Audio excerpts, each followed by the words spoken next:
Hello everyone, welcome to core academy. आज के इस वीडियो लेक्चर में हम सबसे पहले डिफ्यूजन को रिवाइज करेंगे जो हमने पिछली क्लास में पढ़ा था।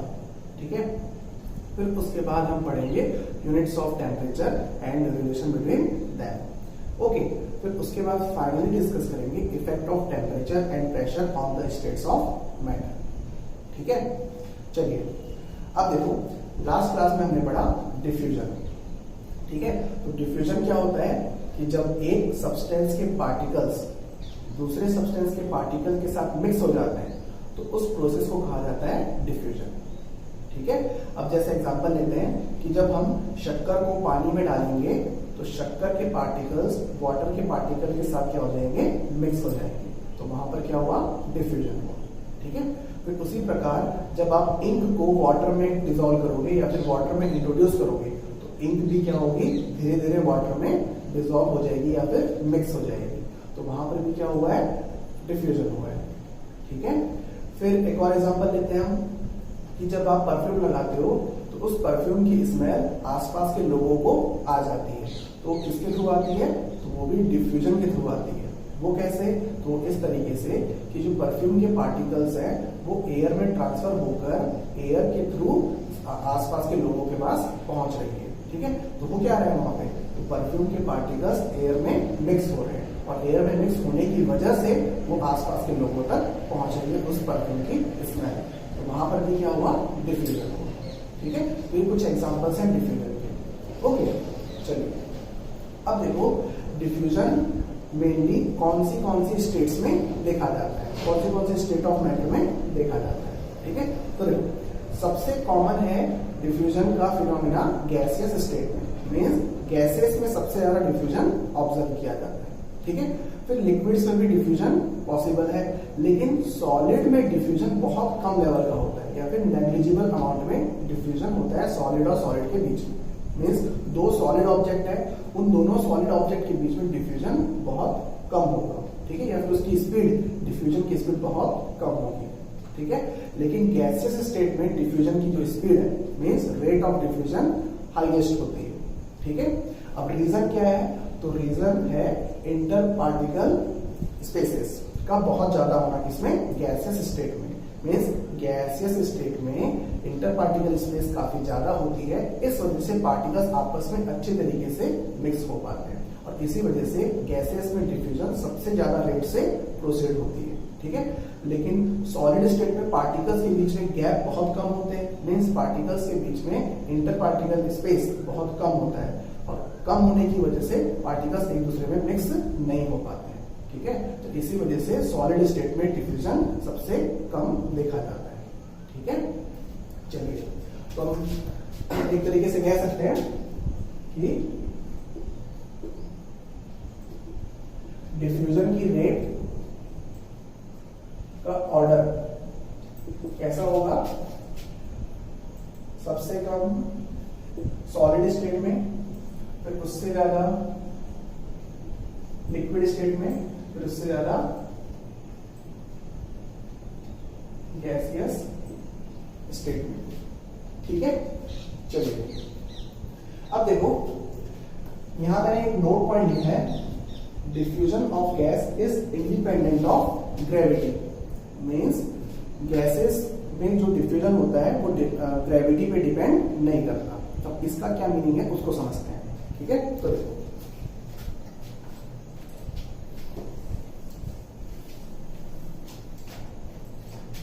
अगर हम इस तरीके से एक ग्लास का कंटेनर लें, ठीक है, और उसको दो पार्ट्स में डिवाइड कर दें।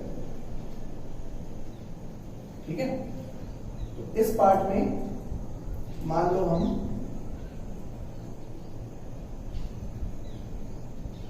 हाइड्रोजन गैस फिलअप कर रहे हैं। ठीक है, और इस पार्ट में हम क्लोरीन गैस फिलअप कर रहे हैं। ठीक है, मींस इस पार्ट में हाइड्रोजन गैस है और हाइड्रोजन गैस कैसी होती है, कलरलेस होती है। ठीक है, और क्लोरीन गैस कैसी होती है, ग्रीनिश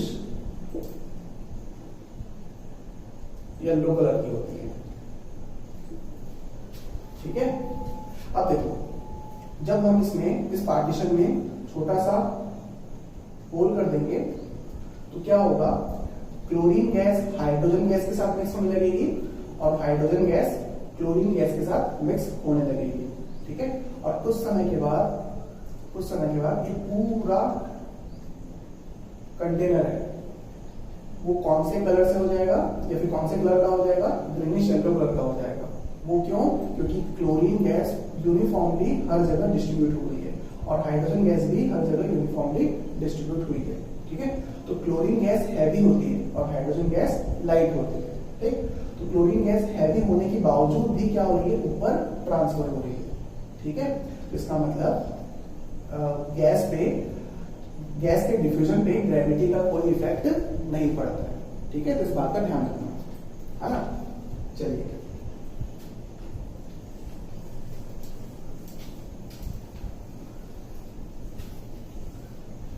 अब देखो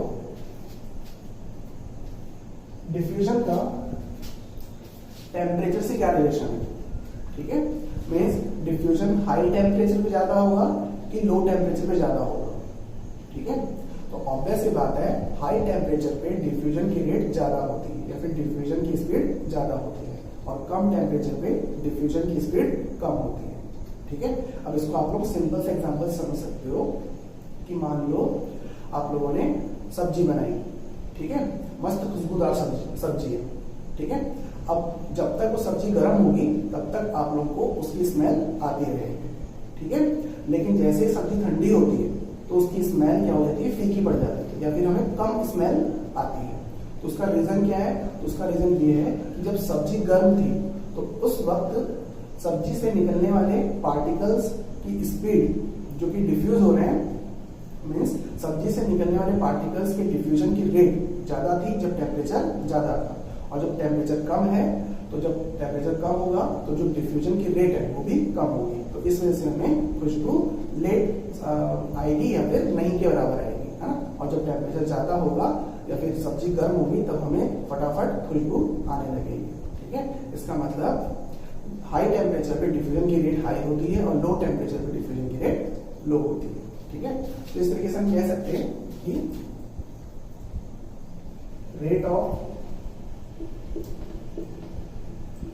diffusion is proportional to temperature. That is, on increasing the temperature, rate of diffusion increases. Okay, चलिए ये कॉन्सेप्ट हुआ। अब उसके बाद देखो रेट ऑफ डिफ्यूजन गैस के मास पे भी डिपेंड करती है। ठीक है, मीन्स अगर गैस हैवी होगी तो उसके डिफ्यूजन की रेट स्लो होगी और गैस लाइट होगी तो उसकी डिफ्यूजन की रेट हाई होगी। ठीक है, मीन्स भारी गैस कम स्पीड से डिफ्यूज होती है और हल्की गैस ज्यादा स्पीड से डिफ्यूज होती है। तो सिंपल सा कॉन्सेप्ट है ना। तो देखो rate of diffusion is inversely proportional to mass of gas. ठीक है, फिर अब इस चीज को आप लोग एक एक्सपेरिमेंट से भी एनालाइज कर सकते हो कि जब अमोनिया गैस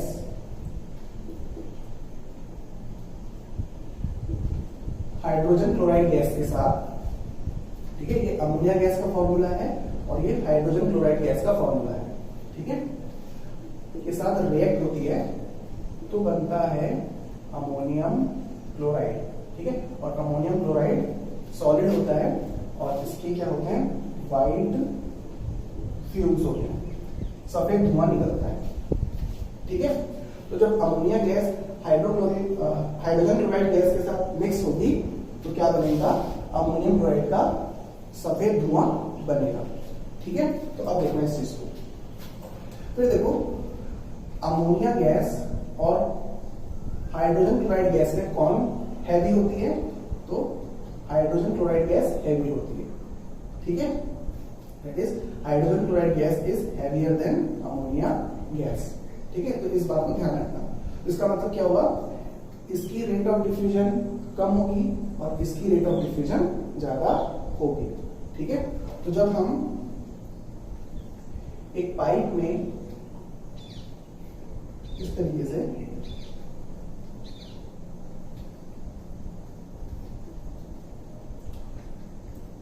यहां से पास कराएं अमोनिया गैस और यहां से पास कराएं HCl गैस, ठीक है, तो व्हाइट फ्यूम्स किसके कहां पे बनेगी, मीन्स अमोनिया के पास बनेगी कि हाइड्रोजन क्लोराइड गैस के पास बनेगी। ठीक है, ज्यादा करीब किसके पास बनेगा, ये अमोनियम क्लोराइड का सफेद धुआं। ठीक है, तो अब देखो अमोनिया गैस हल्की है तो ज्यादा स्पीडली डिफ्यूज होगी, ज्यादा स्पीड से मूव करेगी, और हाइड्रोजन क्लोराइड गैस क्या है, भारी है तो ये कम स्पीड से मूव करेगी। तो अमोनिया गैस के पार्टिकल्स फटाफट डिफ्यूज होंगे, लेकिन हाइड्रोजन क्लोराइड गैस के पार्टिकल्स धीरे धीरे डिफ्यूज होंगे। ठीक है, तो ये फटाफट डिफ्यूज होता रहेगी और ये धीरे धीरे डिफ्यूज होगी। तो क्या होगा, जब ये दोनों कांटेक्ट में आएंगे, तो कांटेक्ट में जब आ रहे हैं तब क्या बन रहा है, अमोनियम क्लोराइड बन रहा है। तो अमोनियम क्लोराइड का व्हाइट फ्यूम कहां बनेगा, हाइड्रोजन क्लोराइड गैस के पास बनेगा। ठीक है, तो इसको आप लोग लेबोरेटरी में परफॉर्म करके देख सकते हो। ठीक है, चलिए फिर इसके बाद हम डिस्कस करेंगे units of temperature and relation between them.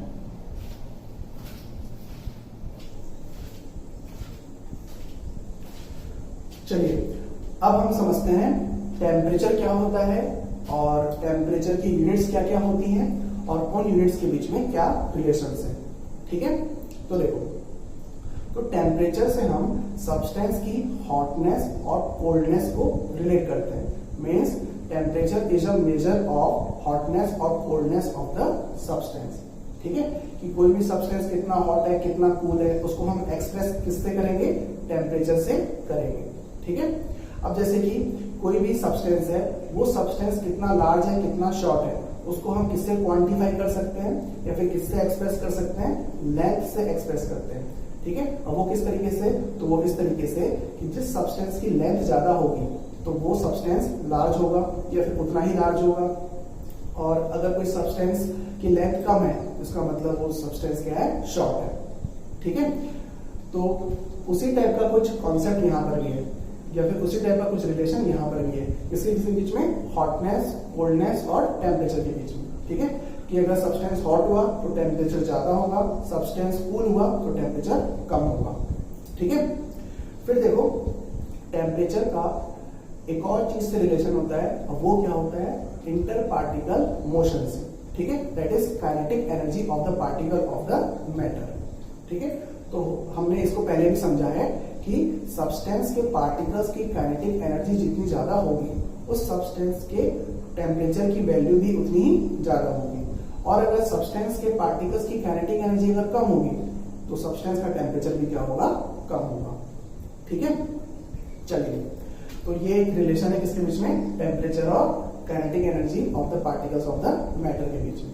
ठीक है, ओके, फिर आप देखो जिस तरीके से हम लेंथ को मेजर करते हैं अलग अलग यूनिट्स में, जैसे कि सेंटीमीटर, मीटर, किलोमीटर। ठीक है, तो उसी तरीके से टेम्परेचर को भी मेजर करने वाले वेरियस यूनिट्स, वेरियस स्केल्स होते हैं। ठीक है, तो जो मोस्ट कॉमन स्केल्स हैं वो क्या क्या है, तो पहला है सेल्सियस स्केल, दूसरा फ़ारेनहाइट स्केल और तीसरा केल्विन स्केल। ओके, फिर देखो सेल्सियस स्केल को हम सिंबलाइज करते हैं with the help of degree Celsius. Means ये सिंबल जो है क्या रिप्रेजेंट करता है, डिग्री सेल्सियस या फिर डिग्री सेंटीग्रेड एक्सप्रेस करता है। ठीक है, फिर यहाँ पर ये जो सिंबल है वो इसका है फ़ारेनहाइट का, दैट इज डिग्री फ़ारेनहाइट, है ना। फिर यहाँ पर केल्विन स्केल का सिंबल है कैपिटल के। ठीक है, मींस ये डिग्री सेल्सियस और डिग्री सेंटीग्रेड, डिग्री फ़ारेनहाइट और केल्विन, ये तीनों क्या है, टेम्परेचर को मेजर करने वाली यूनिट्स हैं।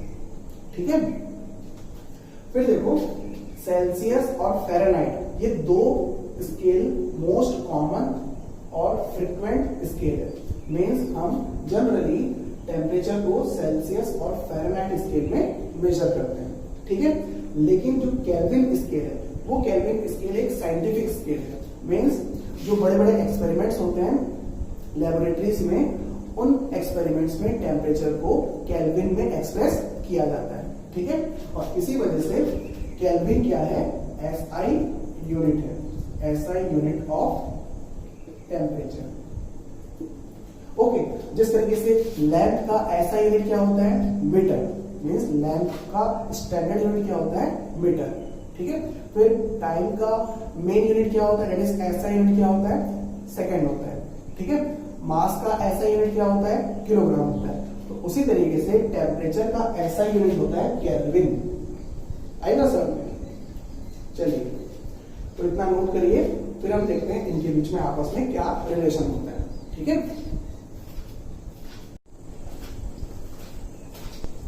अब देखो डिग्री सेल्सियस और डिग्री फ़ारेनहाइट के बीच में क्या रिलेशन होता है, ठीक है। तो आप लोग इसको इस तरीके से समझ सकते हो कि जिस तरीके से 1 मीटर और सेंटीमीटर के बीच में ये रिलेशन होता है, that is 1 metre equals to 100 centimetre, ठीक है। तो मीटर और सेंटीमीटर क्या है, लेंथ की यूनिट्स है, ठीक है। और ये इक्वेशन क्या है, इन यूनिट्स के बीच में रिलेशन है, ठीक है। तो वैसे ही हम डिग्री सेल्सियस और डिग्री फ़ारेनहाइट के बीच में एक फॉर्मूला, एक रिलेशन लिखते हैं। तो वो रिलेशन क्या होता है, देखो, जिससे हम क्या कर सकते हैं, डिग्री फ़ारेनहाइट को सेल्सियस में कन्वर्ट कर सकते हैं। मीन्स डिग्री फ़ारेनहाइट की वैल्यू को डिग्री सेल्सियस में कन्वर्ट कर सकते हैं और डिग्री सेल्सियस की वैल्यू को फ़ारेनहाइट की वैल्यू में कन्वर्ट कर सकते हैं, ठीक है। देखो degree Fahrenheit equals to 9/5 into degree Celsius plus 32, ये होता है फॉर्मूला जिससे हम डिग्री फ़ारेनहाइट को डिग्री सेल्सियस में और डिग्री सेल्सियस को डिग्री फ़ारेनहाइट में कन्वर्ट कर सकते हैं, ठीक है। फॉर एग्जांपल हमें अगर 45 डिग्री सेल्सियस को कन्वर्ट करना है डिग्री फ़ारेनहाइट में, means 45 degree Celsius equals to how much, Fahrenheit, ठीक है। तो उसके लिए हम क्या करेंगे, फॉर्मूले में वैल्यूज पुट करेंगे। Degree Fahrenheit equals to 9/5 into इसकी वैल्यू कितनी है 45 प्लस 32 इक्वल्स टू, तो ये कितना हो जाएगा 5, 45 में कितना टाइम्स जाएगा 5, 9, ठीक है। तो 9 इंटू 9 81, तो 81 प्लस 32, तो ये कितना बनेगा 2 + 1 3, 8 + 3 11, 113 डिग्री फ़ारेनहाइट। ये क्या हो जाएगा, हमारा आंसर होगा, ठीक है। फिर अगर हमें फ़ारेनहाइट को डिग्री सेल्सियस में कन्वर्ट करना है तो हम क्या कर देंगे, इस पर्टिकुलर फॉर्मूले को रीअरेंज कर देंगे, ठीक है। तो वो कैसे, तो देखो हम अगर 32 को इस तरफ लेके जाए तो क्या बनेगा, डिग्री फ़ारेनहाइट माइनस 32, तो इतनी मैथमेटिक्स तो आप लोगों को आती ही होगी, है ना, equals to 9/5 into degree Celsius, ठीक है। फिर उसके बाद आपस में और फिर रीअरेंज करेंगे तो क्या बनेगा, degree Celsius 9 into degree Celsius equals to 5 into degree Fahrenheit minus 32, okay. तो यहाँ पे क्या बना, degree Celsius equals to 5/9 into degree Fahrenheit minus 32, तो ये हमारे पास नया फॉर्मूला आ जाएगा, ठीक है। तो अब देखो, मान लो हमें 130 डिग्री फ़ारेनहाइट दिया हुआ है, तो डिग्री सेल्सियस कितना आएगा, तो देखना यहाँ पर कितना आएगा 45 ही आएगा, तो उसको हम फॉर्मूले से लेकर आते हैं, ठीक है। तो देखो degree Celsius equals to 5/9 into degree Fahrenheit कितना है 130 है, 113 माइनस 32, ठीक है। तो 113 को 32 से माइनस करोगे तो कितना आएगा, 3 - 2 1, फिर 11 माइनस 3 8, ठीक है। तो कितना आया 5/9 इंटू 81, ठीक है। फिर अब ये 9 कितने टाइम्स आएगा, 9 9 81, ठीक है। फिर 9 इंटू 5 दैट इज 45, ये आ गया डिग्री सेल्सियस, वही वैल्यू है, आई बात समझ में। तो ये होता है रिलेशन बिटवीन डिग्री फ़ारेनहाइट और डिग्री सेल्सियस के बीच में। ओके, चलिए अब इसको नोट करिए।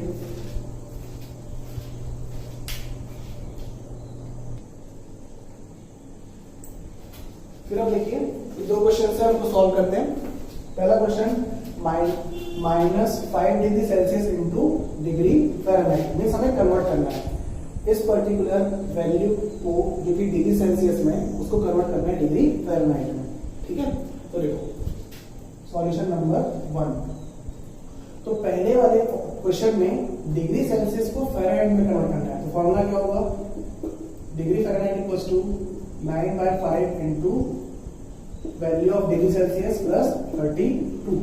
तो ये कितना आएगा 9/5 इंटू डिग्री सेल्सियस की वैल्यू -5 प्लस 32 इक्वल्स टू, फिर 5 कैंसिल तो क्या बचेगा -9 प्लस 32। अब इसको सॉल्व करोगे तो क्या हो जाएगा 32 माइनस 9, तो 12 माइनस 9 3, और यहाँ पर 2 दैट इज 23। तो कितना आया 23 डिग्री फ़ारेनहाइट। तो ये हो गया आंसर, है ना।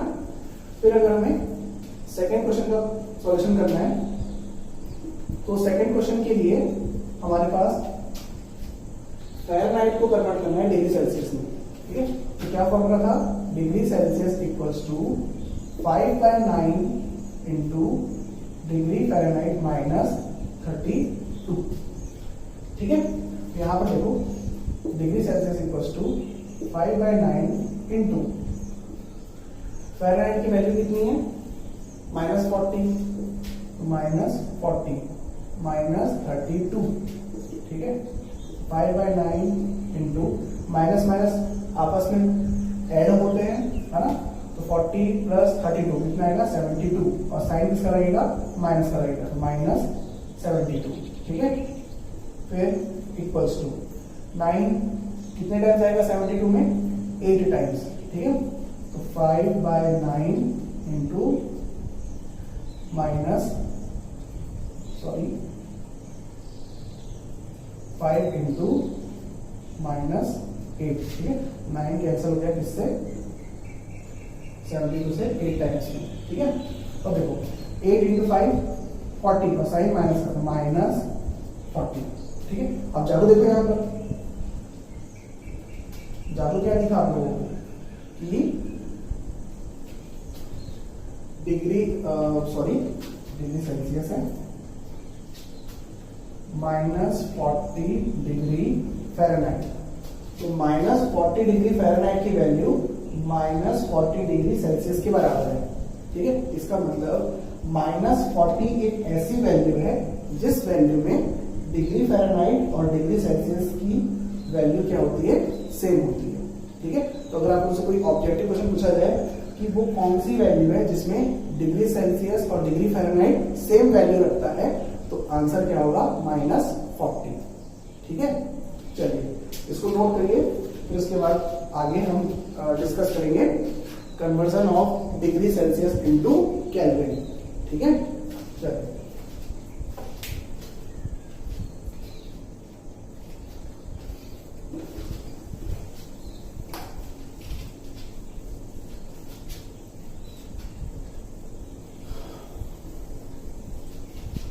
अब देखो relation between degree Celsius and kelvin.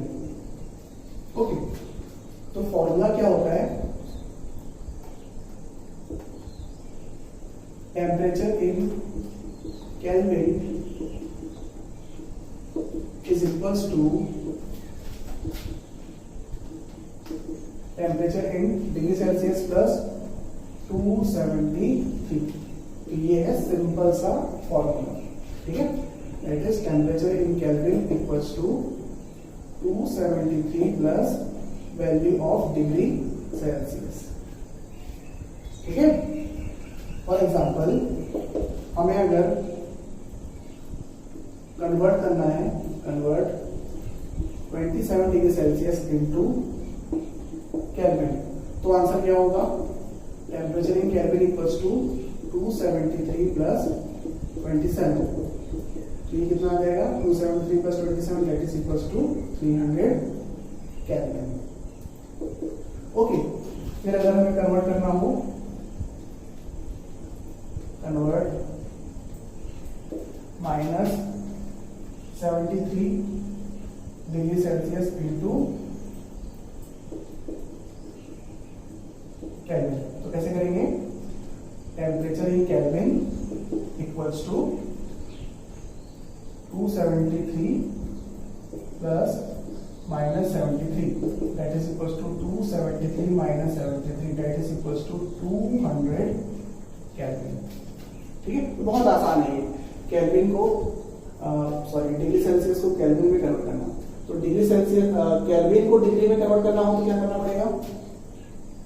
Degree Celsius equals to temperature in Kelvin minus 273, तो ये हो जाएगा रिलेशन। ठीक है, और डिग्री सेल्सियस को फ़ारेनहाइट में कन्वर्ट करना तो हमें आता ही है ना? तो हम क्या कर सकते हैं? आपस में रिलेशन आसानी से बना सकते हैं। ठीक है, चलिए इसको नोट करिए।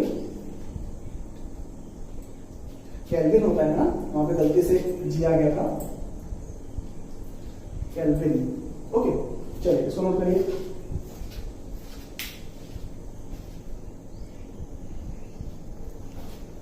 फिर अभी देखो, आप लोगों के लिए होमवर्क है, कुछ कन्वर्जन्स हैं, इनको आप लोगों को सॉल्व करना है और सॉल्व करके फिर कमेंट करना है। ठीक है, तो ये पहला conversion degree Fahrenheit into kelvin, second degree Celsius into Fahrenheit, फिर केल्विन इनटू फ़ारेनहाइट, फिर डिग्री सेल्सियस इनटू केल्विन। ये 4 कन्वर्जन है। ये आसानी से आप लोग से सॉल्व हो जाएंगे। बस एक बार आप लोगों को रिवाइज करना है सारा कॉन्सेप्ट, ठीक है, और प्रैक्टिस करनी है, तो फिर आसानी से क्वेश्चन सॉल्व हो जाएंगे। और कहीं भी अगर दिक्कत आ रही हो तो कमेंट कर सकते हो। ठीक है, चलिए नोट कर लिया इसको।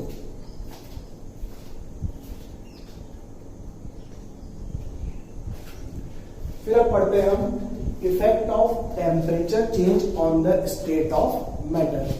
मींस टेम्परेचर को चेंज करने पर मैटर की स्टेट पे क्या चेंजेस आते हैं। ठीक है, तो देखो, अब इसको समझने के लिए आप लोगों को एक कॉन्सेप्ट पता होना चाहिए कि काइनेटिक एनर्जी ऑफ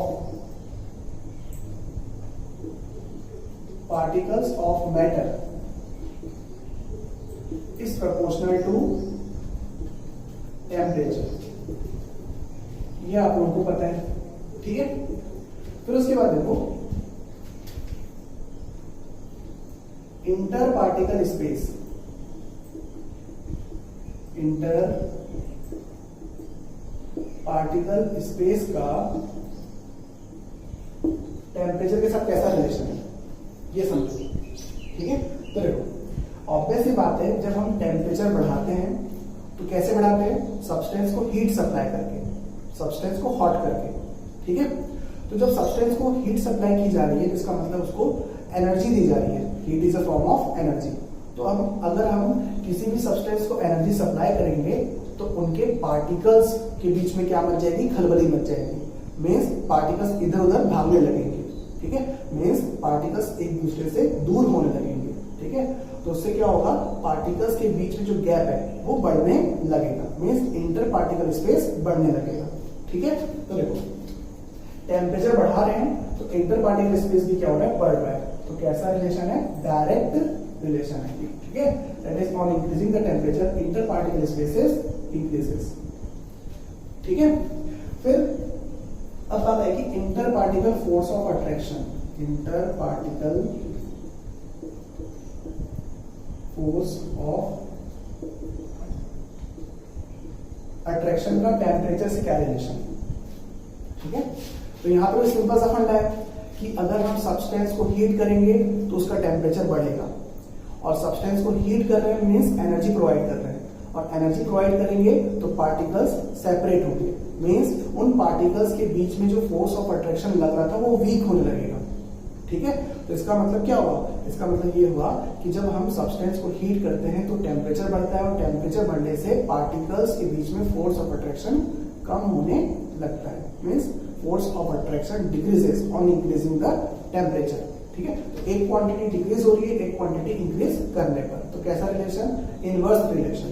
ठीक है, तो यहाँ पर हम कहेंगे कि inter particle force of attraction is inversely proportional to temperature, that is on increasing the temperature inter particle force of attraction decreases.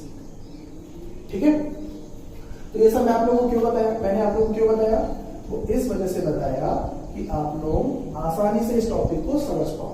ठीक है, क्योंकि हमें क्या देखना है, टेम्परेचर का इफेक्ट देखना है किस पर, स्टेट्स ऑफ मैटर। ठीक है, तो अब देखो,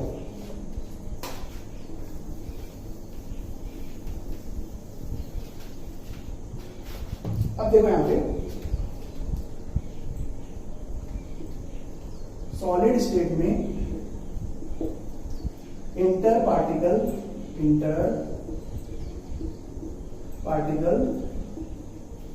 फोर्स क्या होता है, मैक्सिमम होता है। ठीक है, और लिक्विड स्टेट में इंटर पार्टिकल फोर्स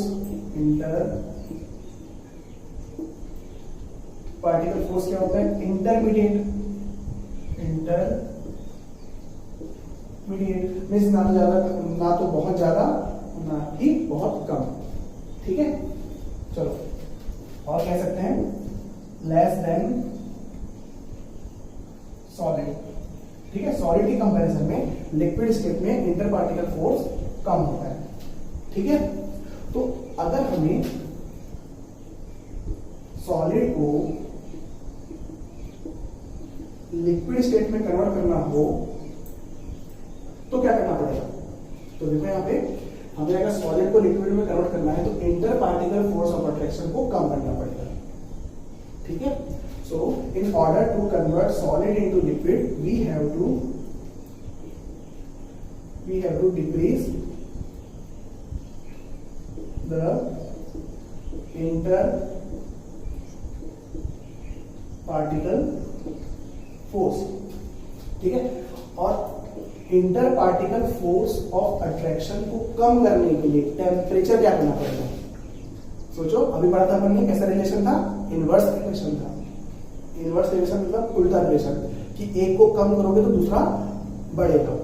ठीक है, तो देखो अगर हमें inter particle force of attraction कम करना है तो टेम्परेचर बढ़ाना पड़ेगा। So to decrease the inter particle force we have to increase temperature.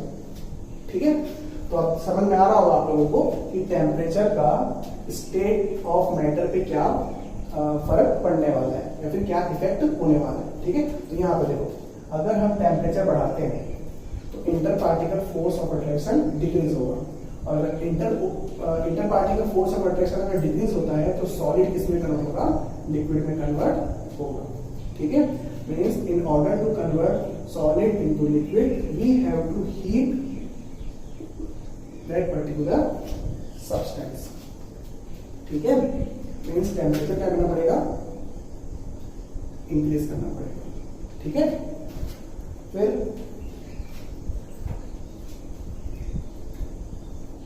तो इसका मतलब क्या हुआ, सॉलिड को लिक्विड में कन्वर्ट करना है तो टेम्परेचर बढ़ाना पड़ेगा। मीन्स टेम्परेचर बढ़ाने से सॉलिड लिक्विड में कन्वर्ट होता है, और फिर उसके बाद फर्दर टेम्परेचर बढ़ाएंगे तो ऑब्वियस सी बात है कौन सी स्टेट आएगी, गैसियस स्टेट आएगी। ठीक है, तो वो क्यों, तो वो इस वजह से कि जब हम टेम्परेचर और फर्दर बढ़ा रहे हैं तो और inter particle force of attraction कम होने लगेगा। फिर हम टेम्परेचर बढ़ाते जाएंगे, inter particle force of attraction कम होता जाएगा। ठीक है, और एक टाइम ऐसा आएगा कि inter particle force of attraction बचेगा ही नहीं, और सब्सटेंस या फिर मैटर कौन से स्टेट में चला जाएगा, गैसियस स्टेट में चला जाएगा। ठीक है, तो ये इफेक्ट होता है टेम्परेचर का स्टेट्स ऑफ मैटर पे। ठीक है, इसको और समझते हैं अपन।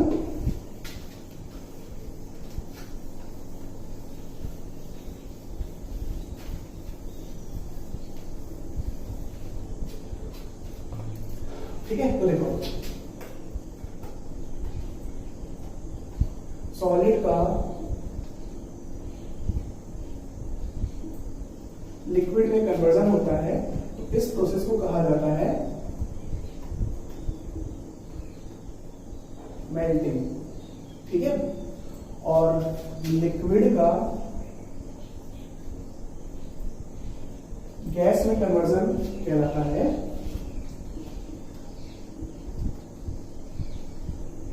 वेपोराइजेशन।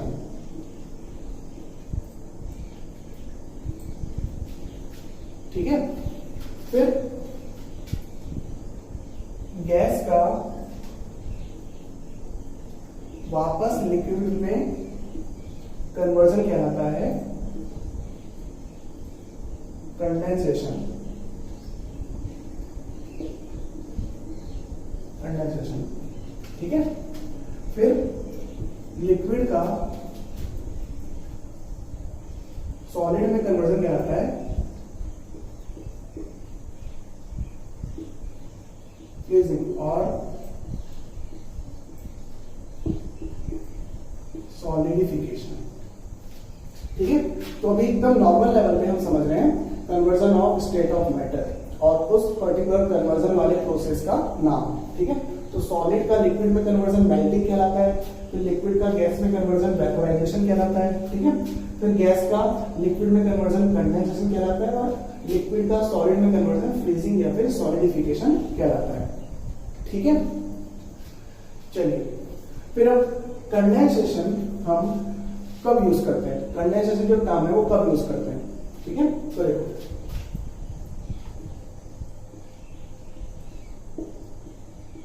कंडेंसेशन का मीनिंग होता है कन्वर्जन ऑफ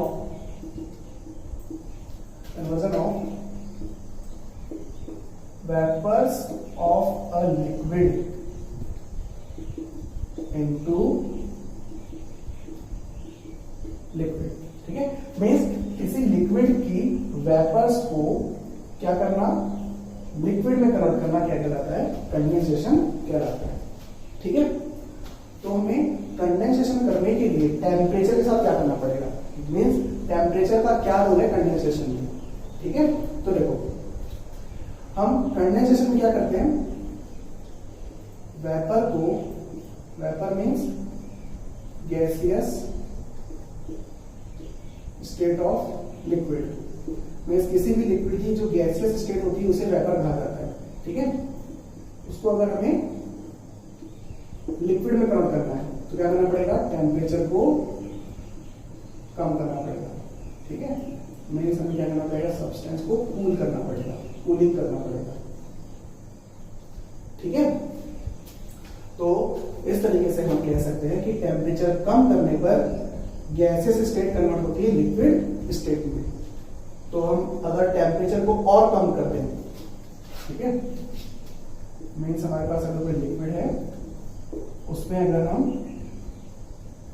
लिक्विड को और कूल करें, ठीक है, मीन्स टेम्परेचर और कम करेंगे तो वो किसमें होने कन्वर्ट होने लगेगा, सॉलिड में कन्वर्ट होने लगेगा। आई बात समझ, तो ये रिलेशन है टेम्परेचर का स्टेट्स ऑफ मैटर के साथ। ठीक है, चलिए फिर इसी को हम अब थोड़ा सा टेक्निकल तरीके से समझते हैं। मतलब ये सारे प्रोसेस इतने आसानी से नहीं हो जाते। ठीक है, मीन्स इसमें बहुत सारे क्रिटिकल टर्म्स छुपे हुए हैं। ठीक है, तो हम अगर एग्जांपल लें वाटर का, ठीक है, तो वाटर रूम टेम्परेचर पे कौन से स्टेट में होता है,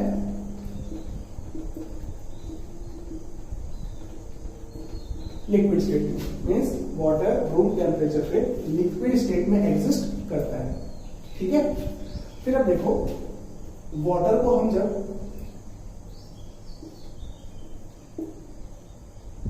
हीट करते हैं, ठीक है, तो हीट करने पर क्या होता है, टेम्परेचर बढ़ता है। ठीक है, तो कंटिन्यूअसली हीट सप्लाई कर रहे हैं हम, है ना, कंटिन्यूअसली हीट सप्लाई करते जा रहे हैं। तो उससे क्या होगा, टेम्परेचर बढ़ता जाएगा। हीट सप्लाई करते जा रहे हैं, टेम्परेचर बढ़ता जा रहा है, बढ़ता जा रहा है, बढ़ता जा रहा है। ठीक है, तो और स्टेट कौन सी स्टेट है, अभी भी लिक्विड स्टेट ही है ना। फिर एक पर्टिकुलर टेम्परेचर ऐसा आएगा, फॉर एग्जांपल 100 डिग्री सेल्सियस, जब ये जो लिक्विड है ये किसमें कन्वर्ट होने लगेगा, गैसियस स्टेट में। मीन्स क्या बनने लगेगी, वेपर बनने लगेगी। ठीक है, vapour starts to form. Okay, starts to form. ठीक है, but temperature remains 100 degree Celsius on further heat। Means जब हमने वाटर को हीट करना स्टार्ट किया तो उसका टेम्परेचर कंटिन्यूसली बढ़ता गया, लेकिन स्टेट लिक्विड की लिक्विड ही है। ऐसा थोड़ी होता है कि हमने किसी भी सब्सटेंस को हीट करना स्टार्ट किया और हीट करते ही वो पूरा का पूरा क्या हो जाता है, उसका फेस चेंज हो जाता है या फिर स्टेट चेंज हो जाता है। ऐसा थोड़ी होता है, टाइम लगता है। ठीक है, तो वैसा ही टाइम इसके लिए भी लग रहा है कि वाटर को हम हीट कर रहे हैं, तो हीट करने पर हम ये ऑब्जर्व कर रहे हैं कि उसका कंटिन्यूसली टेम्परेचर बढ़ता जा रहा है। ठीक है, और जब उसका टेम्परेचर 100 डिग्री सेल्सियस हो गया तो उस वक्त वो वाटर किसमें कन्वर्ट होने लगा, वेपर में कन्वर्ट होने लगा। ठीक है, मीन्स उसकी गैसियस स्टेट बनने लगी। ठीक है, लेकिन उस पर्टिकुलर टाइम पे टेम्परेचर जो है वो 100 डिग्री सेल्सियस का 100 डिग्री सेल्सियस ही बना हुआ है। मीन्स टेम्परेचर अब फर्दर इंक्रीज नहीं हो रहा है। ठीक है, तो इस पर्टिकुलर फिनोमिना को बोला जाता है बॉइलिंग। ठीक है, मतलब हम 100 डिग्री सेल्सियस से फर्दर जो हीट सप्लाई करेंगे, ठीक है, हीट सप्लाई कर रहे हैं। ठीक है, तो टेम्परेचर क्या है, कांस्टेंट है, 100 डिग्री सेंटीग्रेड मेंटेन है ना, एक कांस्टेंट है। ठीक है, यहाँ पे इंक्रीज का साइन नहीं लगाया मैंने, 100 डिग्री सेल्सियस उतना का उतना ही है। ठीक है, हीट सप्लाई करते जा रहे हैं, करते जा रहे हैं, करते जा रहे हैं। ठीक, फिर एक टाइम ऐसा आएगा कि एंटायर वाटर मीन्स पूरा का पूरा पानी कन्वर्ट हो जाएगा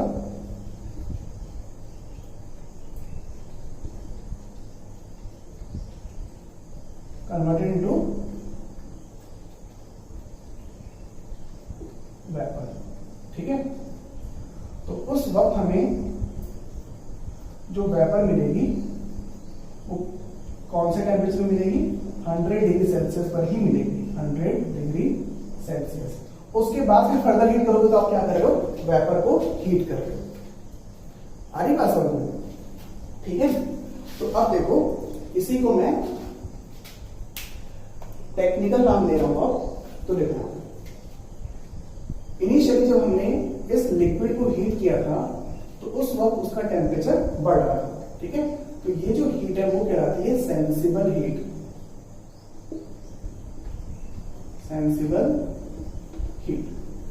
ठीक है, फिर उसके बाद देखो एक टाइम ऐसा आया जिसके बाद हीट सप्लाई करने पर भी टेम्परेचर में इंक्रीमेंट नहीं आ रहा है, लेकिन स्टेट क्या हो रही है, फिजिकल स्टेट चेंज होने लग रही है। ठीक है, तो वो हीट कहां गई, उस हीट के सप्लाई से, हीट सप्लाई से टेम्परेचर क्यों नहीं बढ़ रहा। ठीक है, तो ये एक टाइप की क्या कहलाती है, हिडन हीट कहलाती है, छुपी हुई हीट। ठीक है, तो जिसे कहा जाता है लेटेंट हीट, लेटेंट हीट। ठीक है, तो ये कॉन्सेप्ट होता है लेटेंट हीट का। मीन्स ऐसी हीट जो कि कब काम आती है, जब हमें सब्सटेंस की फिजिकल स्टेट को चेंज करना होता है एक कांस्टेंट टेम्परेचर पे। ठीक है, या फिर लेटेंट हीट एक ऐसी हीट है जो कि सब्सटेंस के फिजिकल स्टेट को चेंज करने के काम आती है। ठीक है, उसके टेम्परेचर को बढ़ाने के काम नहीं आते। ठीक है, फिर लेटेंट हीट की पर्टिकुलर डेफिनेशन भी होती है, तो उसको समझते हैं अपन, है ना। तो देखो फिलहाल यहाँ पर कौन सा प्रोसेस हो रहा था, लिक्विड का वेपर में कन्वर्जन हो रहा था। तो लिक्विड का वेपर में कन्वर्जन क्या कहलाता है, वेपोराइजेशन कहलाता है। ठीक है, तो ये स्पेशली क्या है, लेटेंट हीट ऑफ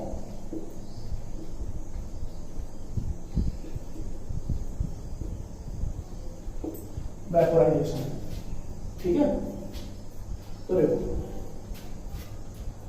अब हम समझेंगे लेटेंट हीट ऑफ वेपोराइजेशन की डेफिनेशन क्या होती है। ठीक है, तो देखो मान लो आप 1 लीटर पानी को गर्म कर रहे हो, हीट कर रहे हो। ठीक है, फिर उस 1 लीटर पानी को गर्म करने के लिए कुछ ना कुछ हीट रिक्वायर्ड हुई, है ना। और फिर उसी 1 लीटर पानी को कंप्लीटली वेपर में कन्वर्ट करने के लिए भी कुछ ना कुछ हीट रिक्वायर्ड हुई होगी। ठीक है, लेकिन अगर मान लो आप लोगों के पास 10 लीटर पानी है, तो अब ये बताओ 10 लीटर पानी को भी वेपर में कन्वर्ट करने के लिए क्या उतनी ही हीट रिक्वायर्ड होगी क्या? नहीं, ज्यादा हीट रिक्वायर्ड होगी। ठीक है, क्योंकि ऑब्वियस सी बात है, कम पानी था तो कम हीट रिक्वायर्ड हुई, और ज्यादा पानी होगा तो ज्यादा हीट रिक्वायर्ड होगी। इसका मतलब लेटेंट हीट जो है लिक्विड के क्वांटिटी पे भी डिपेंड करता है, मीन्स कितना लिक्विड हम हीट कर रहे हैं। ठीक है, तो इस वजह से लेटेंट हीट डिफाइंड होती है कि अमाउंट ऑफ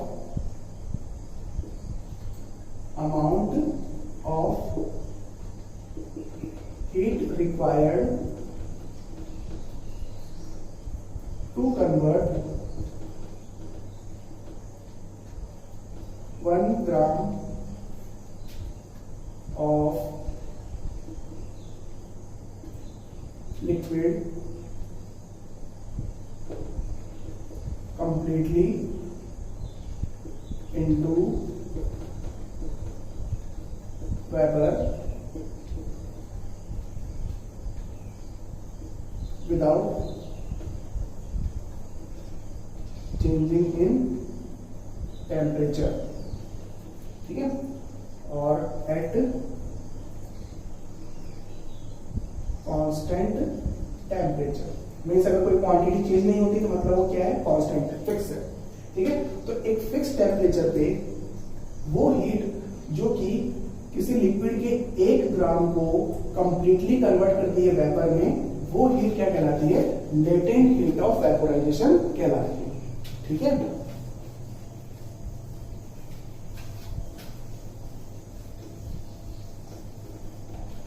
ये जो हीट रिक्वायर्ड है वो हीट क्या कहलाएगी, लेटेंट हीट ऑफ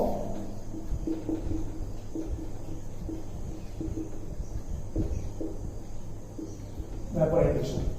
ठीक है, फिर example, latent heat of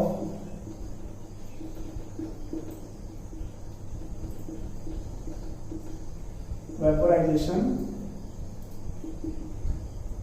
of water is equals to 2260 joule per gram.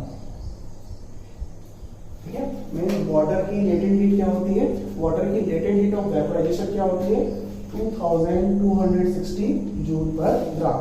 Joule क्या है, हीट की यूनिट है। ठीक है, heat is a form of energy, और एनर्जी की यूनिट क्या होती है, जूल होती है। ठीक है, ये कॉन्सेप्ट था लेटेंट हीट ऑफ वेपोराइजेशन का, या फिर लिक्विड का वेपर में कन्वर्सन। ठीक है, फिर देखो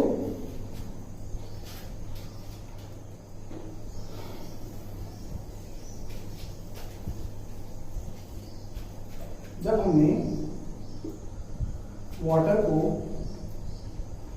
हीट करना स्टार्ट किया था, ठीक है, तो हीट कंटिन्यूसली बढ़ा रहे थे हम। ठीक है, और टेम्परेचर भी कंटिन्यूसली बढ़ रहा था। ओके, और वाटर किस में था, लिक्विड स्टेट में था। ठीक है, फिर ऐसा करते गए और टेम्परेचर बढ़ता गया। ठीक, फिर जब टेम्परेचर 100 डिग्री सेल्सियस हो गया, है ना, तो उस वक्त लिक्विड कन्वर्ट होना स्टार्ट हुआ किसमें, वेपर में। तो यहां पर लिक्विड प्लस वेपर, ठीक है। और यहां पर कौन सी हीट है, लेटेंट हीट, ठीक है ना। और यहां पर कौन सी स्टेट है, लिक्विड स्टेट भी है और वेपर स्टेट भी है, क्योंकि अभी पूरा लिक्विड थोड़ी ना वेपर में कन्वर्ट हुआ है ना, अभी तो स्टार्ट ही हुआ है लिक्विड का वेपर में कन्वर्जन, ठीक। और टेम्परेचर क्या रहेगा, 100 डिग्री सेल्सियस ही रहेगा। तो ये जो 100 डिग्री सेल्सियस जो कि कांस्टेंट टेम्परेचर है, कांस्टेंट टेम्परेचर जिस पर एट विच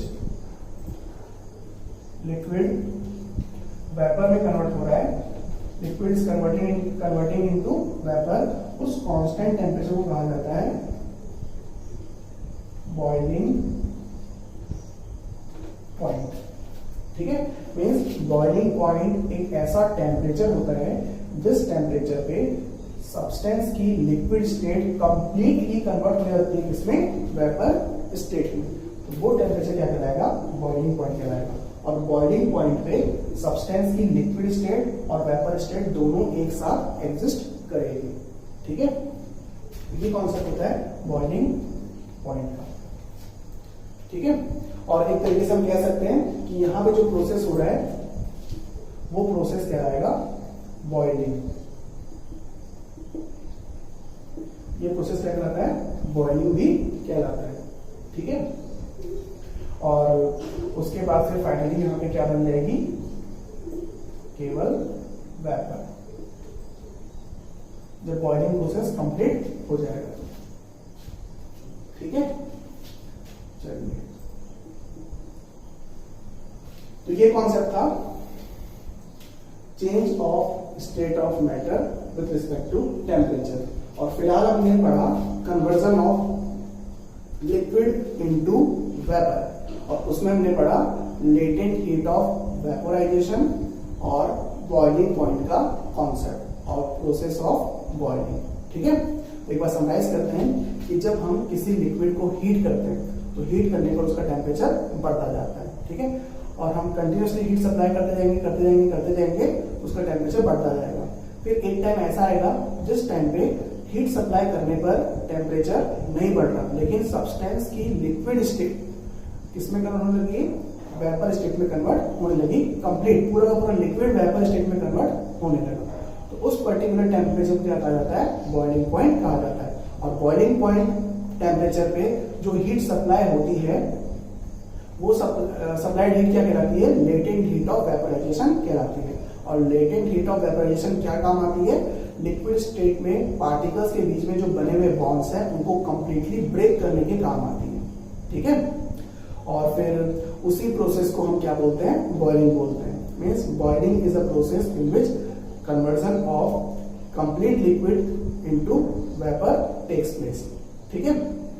और बॉइलिंग प्रोसेस में डिफाइंड टेम्परेचर कहलाएगा बॉइलिंग पॉइंट, ठीक है। चलिए, तो आज हमने डिस्कस किया concept of vaporisation, concept of boiling, concept of boiling point इस पर्टिकुलर टॉपिक में, ठीक है। फिर नेक्स्ट क्लास में और भी हम चीजें सीखेंगे, that is conversion of solid into liquid and liquid into solid, ठीक है।